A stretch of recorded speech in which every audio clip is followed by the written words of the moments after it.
It's a VX Commodore. We've just finished building it. Been a while in the building. It's got a Perkins 5-litre supercar engine in it. It's in the late model class. There's a few more freedoms in the late model class, a bit bigger wheels, bigger brakes. We're still sorting it out, but we'll get there. There's a bit more time to come out of the chassis, but yeah, we'll get there. Points leader and winner of race 1 is Leanne Tander, but she's not expecting to get it all her own way. Definitely close racing. There's quite a few guys who are very close in time, so I'm really looking forward to that. I love to race, so hopefully there'll be some clean and really exciting racing out there. Highlights now of race number 2, and it was Leanne Tander with a great start, but Loftus in that four-wheel drive absolutely blasting away. Taylor putting up a big fight, but a red flag on display for the 46 car of Palmer being stranded at turn number 2. Loftus and Tander went toe-to-toe lap after lap until Tander finally made the pass through turn number 1, taking the lead where she stayed for the entire race. Loftus under a lot of pressure from Jeff Church, had the car sideways, but no one could catch the little lady, Leanne Tander, who took the checkered flag and the race win ahead of Jeff Church, Dave Loftus, Leslie Taylor and Cole McAllister. Rounds out the 5, and that sets us up now for race number 3, the final race of the day. And the starting grid looks like this. Tander from Church, back into Loftus, Taylor, McAllister, Watts, Fleming, Delhouse, Buckton, O'Loughlin, Ballard, Wilkinson, McKenzie, Foot, Skinner and Page rounds out the 16. Big field of cars and very competitive now. The Gulf Western Oil's over 2-litre improved production cars. Yeah, it certainly is, Nathan. Huge field there once again. Good to see the Rotaries and the V8s mixing it up, and we've still got the four-wheel drives there. Who's going to get the jump off the line? My money's on the four-wheel drive. How about Leanne Tander, undefeated so far in the championship, and this is race number 6. And what a massive start from Dave Loftus there in the Brandstatter Services Nissan GTR. The four-wheel drive blasts off the line. Watch for Hennessy, though, in the BMW to come forward through this field. That car is fairly quick in combined touring and doing double duties here in the over 2-litre improved production cars, but it's Loftus who leads them for the first time. Yeah, a bit of a brake lock up by one of the RX-7s. I think there was a young Scott Fleming who's back into it, and look at this, one of the Corollas there, turbocharged Corolla. That car's actually a South Australian car, getting it all sideways out in the dirt. Yeah, dropping a few wheels in the dirt. Leanne Tander back in second, then Church, Taylor. I love that car. The Tirana making a lot of fans here at Eastern Creek Raceway. Sounds good, but it's so impractical. Box of horsepower, just can't keep it to the racetrack. Yeah. Les has actually been doing quite a bit of work on that car. For people who've watched that car in the past, wouldn't stop too well, wouldn't go around the corners too well. He's been working doing a lot of hard work behind the scenes, and I really think that car is starting to get these cars in the handling area. Matt Skinner we're on board with at the moment as he's trying to find his way past Peter Foot by the looks of things, just up in front of him. Big mix of machinery in this class. We've got, obviously we talked about with the combined series having all of the different models, and you've got the same stuff here. Of course, it's over 2-litre, so you've got big cubic inches in the V8s. You've got turbocharged rotaries that absolutely crank. Skinner now down the inside of Foot. Can he go on with it? I think he's made the pass and gets another place. Yeah, the cars that are in this field are a lot more developed than what we were seeing before in combined tours. These are improved production, and that's exactly what it is. You can do quite a bit of modifications. The engine can be developed substantially. You can run hybrid gearboxes, hybrid diffs, as we see Leanne pulling out to try and do a job on Dave down the inside, and I think she's pulled it off. Yeah, she's going to go on with it and does so. Leanne Tander moves into the race lead here. Lap number 2 through turn number 1. Jeff Church, this is where the horsepower of that big Commodore starts to come into play, winds it up. Probably not as good under brakes as Loftus's GTR. Taylor, how impressive is that car? Also Fleming, who didn't fare so well in race number 2.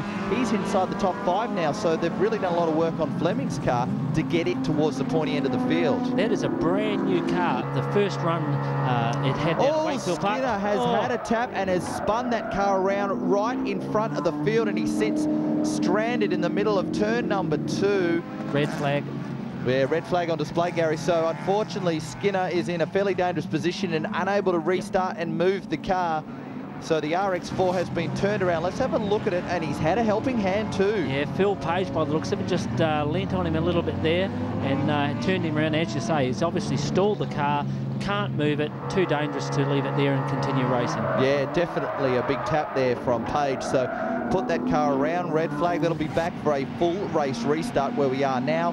And Church from the front row. Can he get a better start this time? Have a look at Loftus. That GTR absolutely bolts off the start line. There's the Wilkinson car, which we saw in the under 2 litre improved production. It does so well. Church has really struggled to get off the line. He's dropped back to about 4th or 5th. There's the Buckton's brand new Commodore, fantastic looking car. Scott's really starting to get a handle on the car. He's had a little bit of testing time, and as we spoke about before, we've got Scott Fleming there, and once again we see young Matt Skinner it is, and the RX4 gives a little bit of a nudge. He loses his hands off the wheel for a second, and unfortunately lost a bit of time. Might have even had another tap from someone, and Phil Page is right behind him again. Oh, look at this, up the inside, Scott Fleming. Brave move. As I was saying earlier, Scott Fleming, this is a brand new car, fantastically well built, well prepared. The Rev Doctor boys have been doing a fantastic job. Yeah, but look at Leanne, she's all over the back of the GTR. Yeah, you'd think the GR probably have a little bit more performance edge to this tighter part of the circuit, being big horsepower and forward driver should leap off the corners, and I'd say the brakes on that thing would be a fair bit bigger than that on the RX-7, but Leanne's been the star of the show. Yeah, she certainly has. Yeah, she's dominated the racing. She's won everything at Wakefield. She's won the first 2 races so far here at Eastern Creek Raceway, and we've got to remember they are 2 totally different circuits. Have a look at Church now on the outside of Taylor, bags the tyres up, slides it off the corner. Fleming is going to go past him, and I thought he almost had a look at Taylor there for a moment. Yeah, Les Taylor, like I said earlier, he's really been working on the handling of this car, and it actually is showing he's getting a lot better traction out of the corners, where before the other cars were just all over him. And now, look at this, he is in touch with this field big time. Big, heavy car, lots of horsepower, and that's why we see such great racing in the Gulf Western Oils over to their improved production classes, that they all do different things in different part of the circuit. The straight here, Taylor and Church, look at them pull away. Tander, phenomenally quick in a straight line. Look at her go past Loftus. So this is a copybook move that she did prior to the restart. Will take the race lead, puts Loftus back into second. And look at Taylor, look at the ground that Taylor and Church have made up on these guys using the big, long straight here at Eastern Creek Raceway. Watts, though, applying the pressure to Fleming. He certainly is. These cars, they all run a controlled tyre, so they're all on a level playing field when it comes to tyres. They have a Yokohama controlled AO32R tyre, and it is sometimes a little bit telling on the tyre. They're big horsepower. Some of these cars, reportedly, over 600 horsepower. Someone's off and ploughs the wall hard. Yeah, that's Des O'Loughlin in Marty Welsh's RX-7, so he will not be happy. It's not even his car, and he's absolutely stuck it in the wall, but a fairly unusual crash. It's not an easy place to crash there at Eastern Creek. I think he may have had some sort of suspension failure, because it just, look at that, we can see it there, it just drove straight off, didn't even try to turn the wheel, so I'd say possibly had a suspension or steering failure. It even looked like the front right wheel was turning. Here's Skinner's angle of it. Look, you can see there's lock up, so there was big skid marks. He obviously broke something, jammed the brakes, and the car's just fired straight off. And the battle now is here for what is 2nd, 3rd, 4th. Fleming picks up the ripple strip on the inside, floats the car out a little bit wide, and tries to look down the inside of Church, but can't go on with it. Scott Fleming, for a lot of people who've been watching the club racing over the last 12 months or so, probably wouldn't realise that Scott's actually an ex-club championship 2 times in a row. He has taken out the state title, so he's no slouch behind the wheel. No, he certainly isn't, and he just nearly had the pass on Church there at the moment, but Church, that horsepower, he just cannot replace it in a straight line. We're talking about horsepower. We've got to remember Scott Buckton's got a new car. That's a Larry Perkins V8 in the front of that thing. He's still got a bit of development to do with that car, and when he gets it together, it certainly will be making its way forward. Fleming looked to the inside, but he's not going to out-drag this Commodore in a straight line, is he? Absolutely. The 2 RX-7s are squabbling amongst themselves here. Graham Watts wants to try and get around Scott because he's feeling that he's just losing track of the front runners. And look at this, Richard Mork, another one who's back in the racing.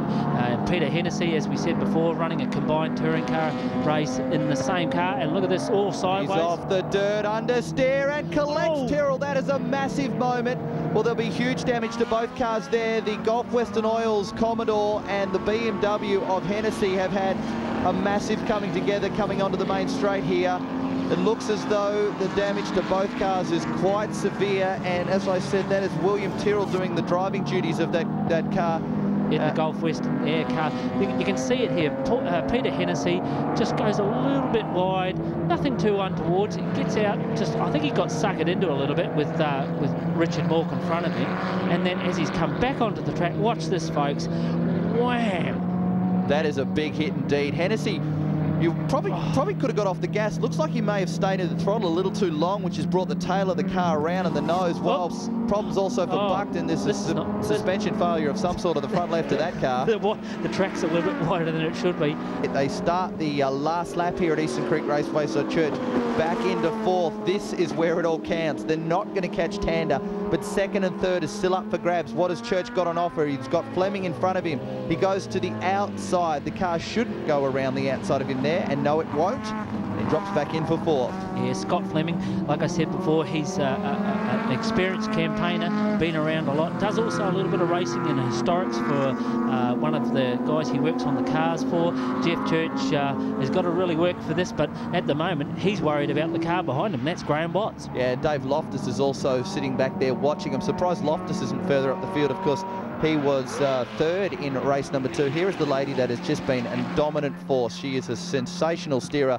Leanne Tander comes around Corporate Hill, and not only is she going to win, she's going to do it very comfortably indeed. She is just absolutely charging ahead of the rest of the field. And I've got to say that Garth really does support Leanne in her racing.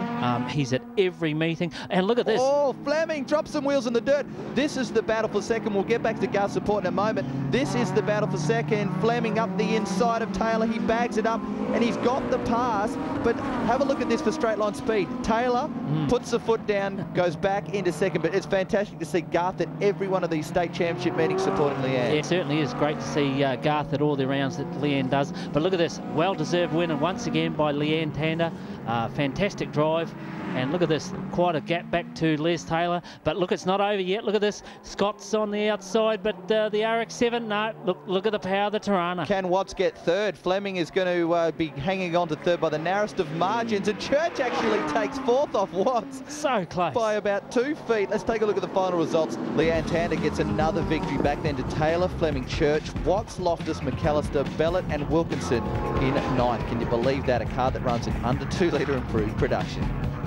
Leanne, congratulations. That was a very close race. It was. Again, I had a great race with Dave Loftus at the start. We swapped positions, and yeah, I had a really good time out there. It was just very, very hot.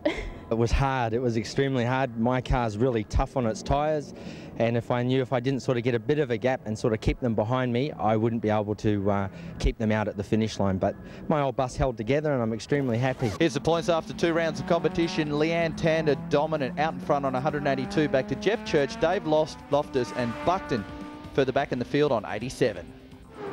More for break on inside speed though.